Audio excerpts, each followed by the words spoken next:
আমি চন্দনা। আশা করছি আপনারা সকলে ভালো আছে আর আমরা খুব ভালো আছি। তো গুড মর্নিং। আমরা এখন যাচ্ছি একটু মর্নিং ওয়ার্কে। তা চলুন। মেয়েও চলে গেল 6:35 কলেজে, আর হাজব্যান্ডও নিচেই নেমে গেছে। আমি একটু রান্নার কাজটা একটু আগে রেখে এলাম। আগে তো কিছুটা রান্না হয়েই আছে। একটু সিদ্ধ সবজি কেটে এলাম, আর ইঁচড়টা কেটে সিদ্ধ করে এলাম। চিংড়ি মাছটাও ফ্রিজ থেকে বার করে রাখলাম। তো চলুন হেঁটে আসি। এই যে আমার হাজব্যান্ডও এসে গেছে। এই বাচ্চাগুলো স্কুলে যাওয়ার জন্য দাঁড়িয়ে থাকতে দেখলেই বুবুনের ছোটোবেলার কথা মনে পড়ে যায়। বুবুন আমার মেয়ে, ও ডগলাসে পড়তো। তখন সকাল 7টায় স্কুল ছিল, আর আমরা 5টার সময় উঠে ওর টিফিন করা, ওকে খাওয়ানো, রেডি করে রাস্তায় এরকম নিয়ে এসে দাঁড়িয়ে থাকতাম। গাড়ি আসতো ওই 6:10-15-তে, ওকে তুলে দিয়ে আমরা একটু হেঁটে নিতাম। তো এখন মেয়ে কলেজ, সে নিজেই রেডি হয়ে বাস ট্রেন ধরে কলেজে পৌঁছে যাচ্ছে।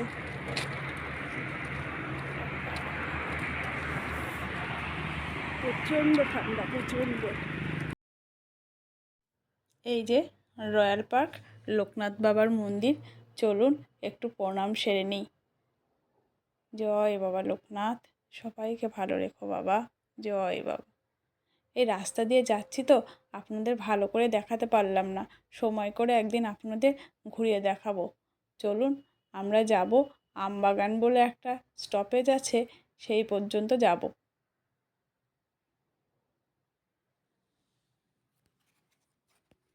ওখানে একটা ছোট মার্কেটও আছে, সবজি মাছ মাংসের। তো এই মাছগুলো দেখে আমার হাজব্যান্ডের পছন্দ হয়েছে। বলছে এই ট্যাংরা মাছগুলো দেশি ট্যাংরা হবে। তো এবার মাছ দাদাকে বললো, তা বললো 1000 টাকা কিলো। আপনি যদি 250 গ্রাম দেবো, আপনাকে 200 টাকা নেব। প্রথম সকালের খরিদ্দার তো, তাই তাই বলে 250 গ্রাম মাছ 200 টাকাতে দিল। আর 200 গ্রাম চিংড়ি মাছ নিলাম গলদা, তো ওটা নিল 100 টাকা। তো ভালো করে ওই শিরাগুলো বার করে দিচ্ছে। বলছে শিরাগুলো থাকলেই তো যে অ্যালার্জিগুলো হয় না, অনেকে চিংড়ি মাছের অ্যালার্জি বলে, তো ওই শিরাগুলো খাওয়া পড়লে আরও অ্যালার্জি হয়। তো একটু পালং শাক নেব, বাড়িতে অনেক সবজি আছে। তো একটু পালং শাকের ডাঁটা দিয়ে একটু চচ্চড়ি করব। হাঁটাও হলো, সবজি বাজারও হলো। এবার চলুন যাই। আবার হাজব্যান্ড আবার যাবে লাফিং ক্লাবে, ও 7:30টায় যেতে হবে। এই যে মাছ আর সবজিটা নিয়েছি।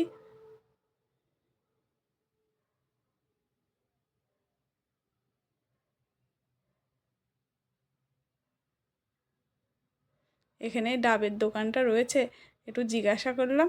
বলছে 70 টাকা পার পিস, কিন্তু 1 কাপও জল হবে না। তো ওই জন্যে নিলাম না। তো আমাদের হাউজিং কমপ্লেক্সে পৌঁছে গেছি। এই যে আমাদের গার্ডেরা বসে আছে। ডান দিকে আমাদের শপিং কমপ্লেক্স। একদিন সময় করে ঘুরিয়ে দেখাবো। এখন তো সময় নেই, তাই যেটুকু পারলাম সেটুকুই শেয়ার করছি।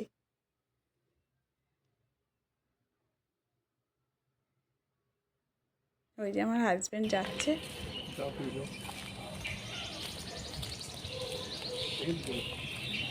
ও হাসির ক্লাবে চলে গেল, আর আমি সোজা রাস্তা ধরে আমাদের ফ্ল্যাটের দিকে আসছি।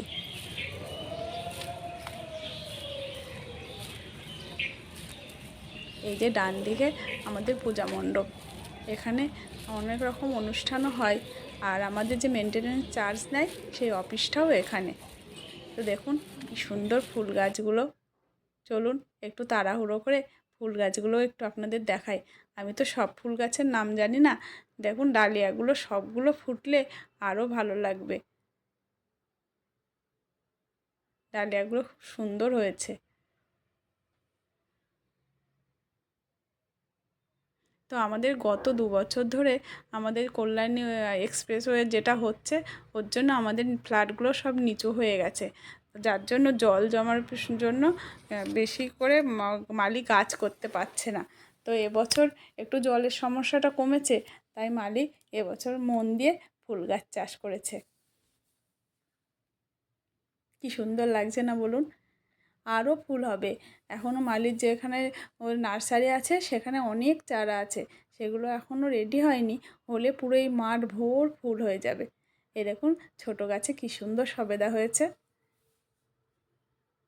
চলুন যাই, আবার রান্না করতে হবে।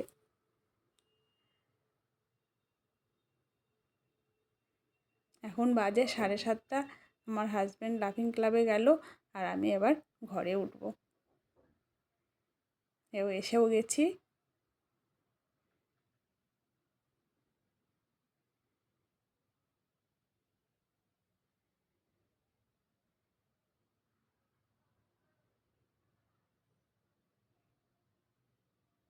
এই যে পৌঁছে গেছি।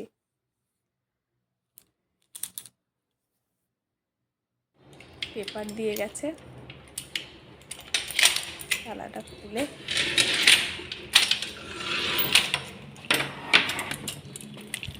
চলুন মাছগুলো আগে ঢেলে ফেলি। দেখুন কেমন হয়েছে মাছগুলো, সুন্দর হয়েছে না? একদম টাটকা, উনি একদম ঠিক বলেছেন, একদম দেশি মাছ। আর এই মাছ, এই 3টে চিংড়ি মাছ নিয়েছি। চিংড়ি মাছটা অন্য দিন করবো, আজকে ট্যাংরা মাছের তেল ঝাল করব। তেল গরম করে আমি লবণ হলুদ মাখিয়ে আগে মাছগুলো ভেজে নিই। ওদিকে আমার ভাতটা হয়েই গেছে, সকালেই করে নিয়েছি।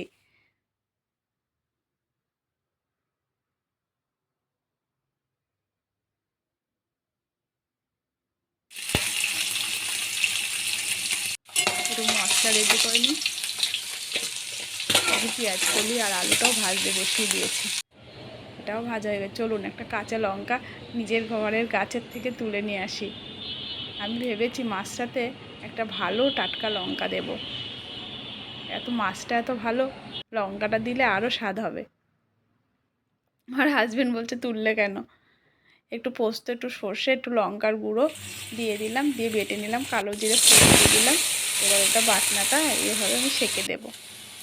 এবার লবণ হলুদ দিয়ে দিলাম, দিয়ে মাছগুলো ঢেলে দিলাম, আর ধনেপাতা কুচি আর কাঁচা লঙ্কা একটু কুচিয়ে নিয়েছি, ফুটে গেছে। এবার এটাও দিয়ে দেব, এই যে এই লঙ্কাটা, আর একটু কাঁচা সর্ষের তেল ছড়িয়ে দেব। তো কেমন হয়েছে ট্যাংরা মাছের তেল ঝালটা অবশ্যই জানাবেন। ঢেলে নিই।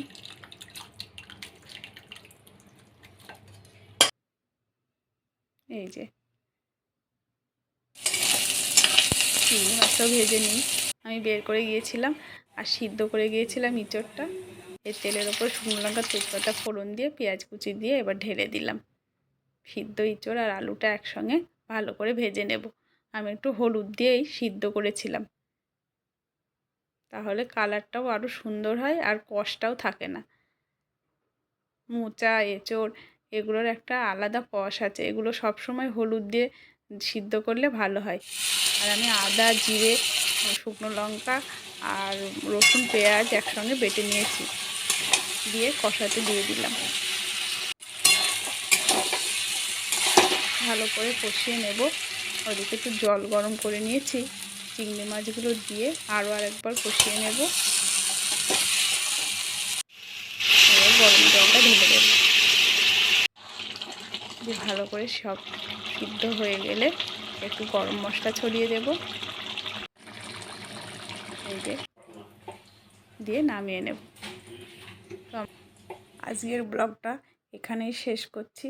সবাই সাবধানে থাকবেন, সুস্থ থাকবেন, আর ব্লগটা কেমন হয়েছে জানাবেন। ভালো লাগলে একটা লাইক করে দেবেন। বাই।